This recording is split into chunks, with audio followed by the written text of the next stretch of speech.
Among the many empires that exist in our world, why should you choose to live in Mughal? Well, we are here to tell you exactly what makes our empire the best in the world.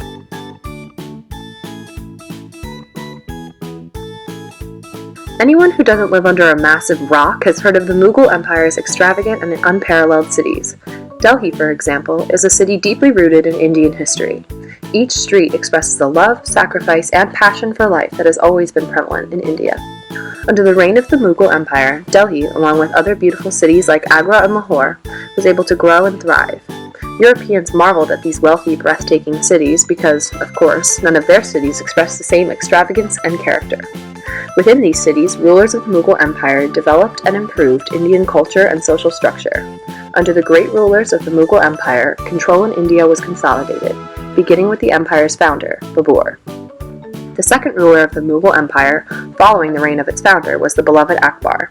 Akbar reigned from 1556 to 1605. Given the title Guardian of Mankind, Akbar sought to unite Hindus and Muslims by a single culture within the empire. Also under Akbar's direction, the empire expanded into more of northern India, Afghanistan, and Persia. Then, during all his spare time when he wasn't uniting cultures and expanding his empire, Akbar developed a fantastic education system within the empire. The public works system created schools and colleges. Institutions of higher learning called madrasas were located in the aforementioned cultural hubs of Delhi, Agra, and Lahore. So basically, citizens of the Mughal Empire had access to the best luxury goods in the world, got to live under a peaceful and reasonable ruler, and had the opportunity to receive a great education. Pretty sure that's more than we can say for most of the other empires. One historian who shares our admiration for Akbar described his accomplishments in the following way. Through his reforms of administration and taxation, Akbar created a sound and enduring foundation for Mughal governance, while his tolerant attitude and inclusive policies towards Hindus and Jains helped create a state that was more Indian in character. By the way, all of you non-Muslims, you can thank Akbar for your exceptional treatment in the Mughal Empire. He revoked the jizya, also known as that pesky tax for non-Muslims, and he gave them equal rights. Akbar's son, Jahangir, decided to go into the family business.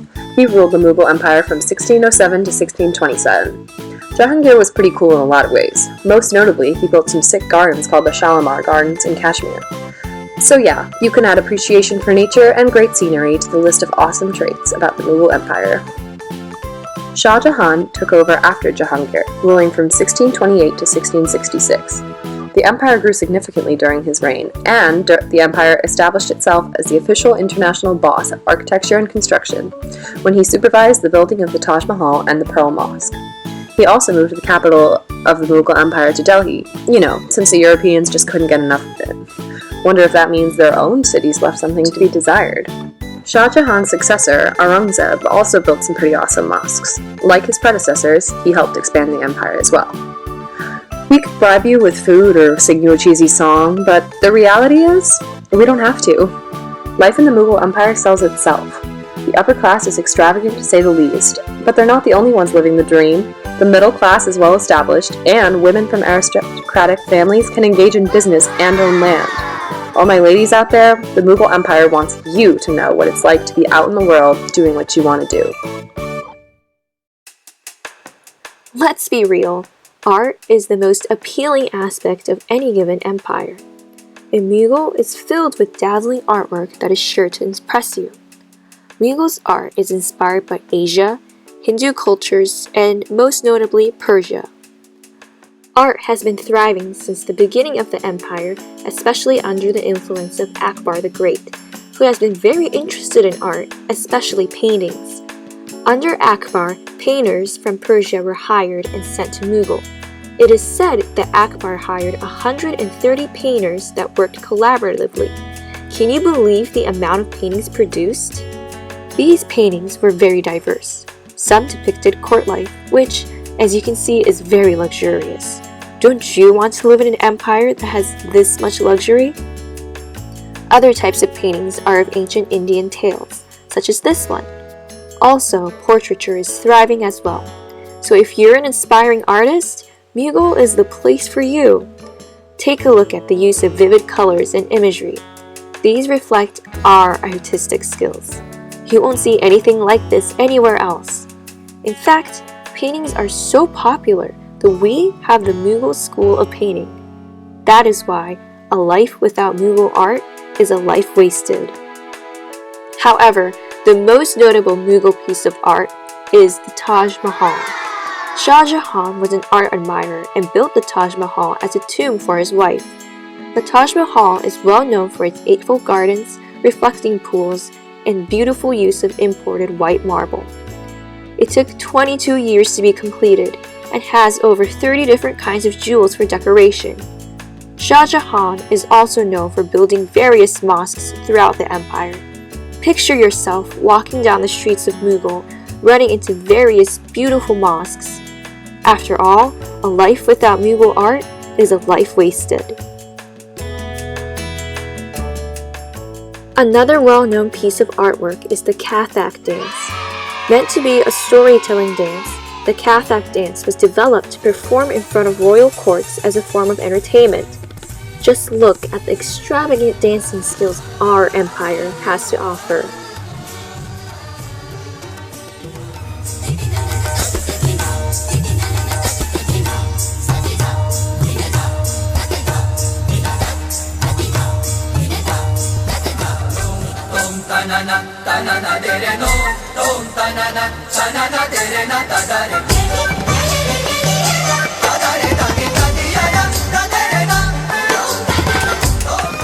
Another form of art that greatly thrives in our empire is the Meenakari.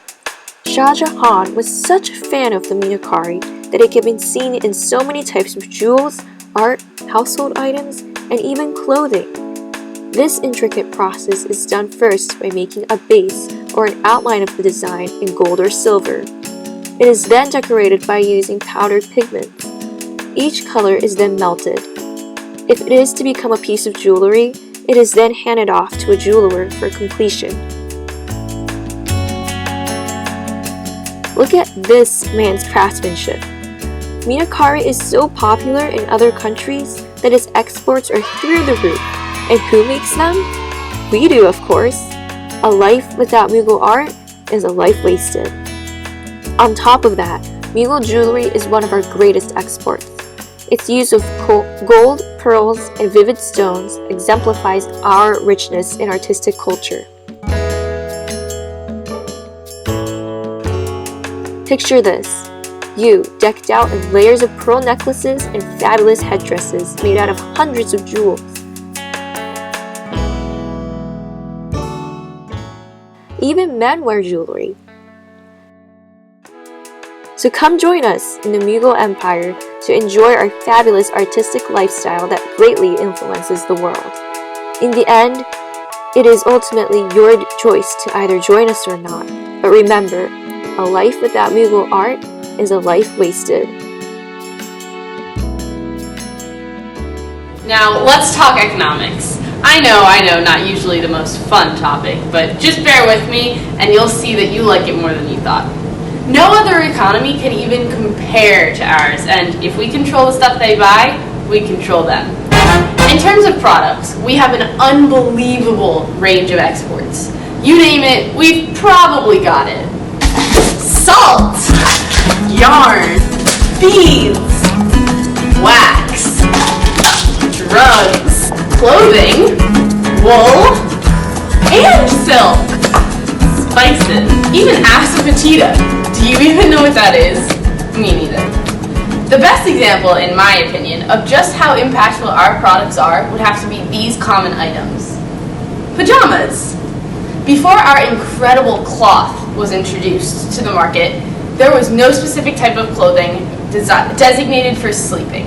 Can you imagine how uncomfortable sleeping must have been?